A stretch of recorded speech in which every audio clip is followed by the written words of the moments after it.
অশোকনগর হাবড়ায়, সেখানেও রেলের অসম্ভব গাফিলতি।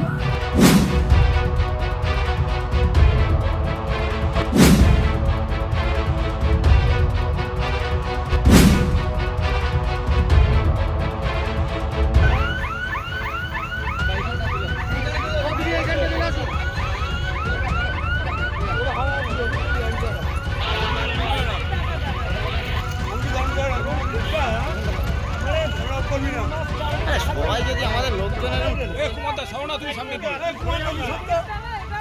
চিৎকার করছিস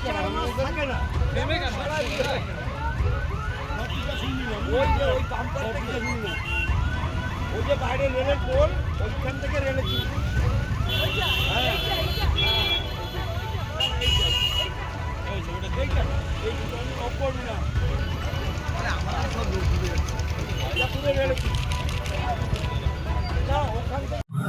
বারাসাতের বাসিন্দাদের 11 নম্বর রেলওয়ে ক্রস করে যাওয়া আসার একটু অসুবিধা হচ্ছে। যদিও ওনারা সরাসরি আমায় জানায়নি, আমি সংবাদ মাধ্যমের কাছ থেকে জেনেছি, কিন্তু আমার তো দায়িত্ব।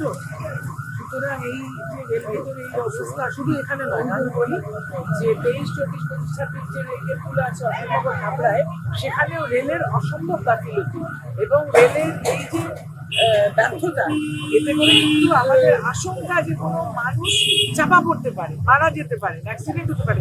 এখানে বাইক আরোহী, সাইকেল আরোহী সব পড়ে যাচ্ছে। হঠাৎ করে একটা রেল তার উপর দিয়ে চলে গেলে, গাড়ি চলে গেলে তো লোকটা মারা যাবে। সুতরাং এটা আমরা 2-1 দিনের মধ্যেই সারিয়ে ফেলবো। এটা আমি সারানোর জন্য ইতিমধ্যেই রেলের সঙ্গে কথা বলেছি যে দায়িত্বটা ওদের, ওরা না করলে আমরা করে দেবো। গতকালকে একটা ঘটনা ঘটেছে ভদ্রাতে, তারপরে লক্ষ্য করা যাচ্ছে আজও পড়ে যাচ্ছে বা বারাসাতেও এই ধরনের ঘটনাগুলো লক্ষ্য করা যাচ্ছে।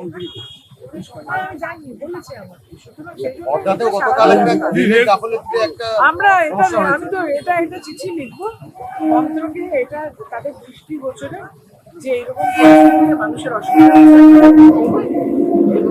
এটাকে আমরা সারিয়ে দেবো। রেলের বেসরকারীকরণ করা হয়েছে, কোনো আগে বাজেট ছিল, এখন বাজেটটা উঠিয়ে দিয়েছে। রেলের এই পরিণতি কি বলবেন? বলবো কেন্দ্রীয় সরকার তো দেশটাই বেসরকারীকরণ করতে চাইছে, প্রাইভেটাইজেশন অফ দ্য কান্ট্রি। সেখানে এলআইসি থেকে শুরু করে, ব্যাংক থেকে শুরু করে, এয়ারলাইন্স থেকে, রেল থেকে, দেশটাকে তো বেঁচে দিচ্ছে এবং তারা দেশ চালাতে পারছে না। তাদের ক্ষমতায় থাকার কোনো অধিকার নেই, মানুষও বুঝিয়ে দিয়েছে তাদের ক্ষমতায় থাকার অধিকার নেই। এই কেন্দ্রীয় সরকারের তাদের রিজাইন করা উচিত। সম্প্রতি রেলের পরিষেবা নিয়ে এমন একটা জায়গায় যাত্রী নিরাপত্তা, যাত্রী সুরক্ষা নিয়ে প্রশ্ন উঠছে। মানে গার্ড ছাড়া রেল চলে যাচ্ছে, রেল স্টপেজ দিচ্ছে না, মানে আজব আজব কাণ্ড ঘটনা ঘটছে।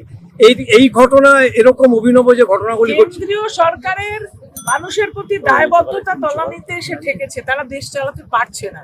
এই কেন্দ্রীয় সরকারের পদত্যাগ করা উচিত। রেলের আলাদা বাজেটের জন্য আপনারা কি দাবি করবেন? রেলের আলাদা বাজেট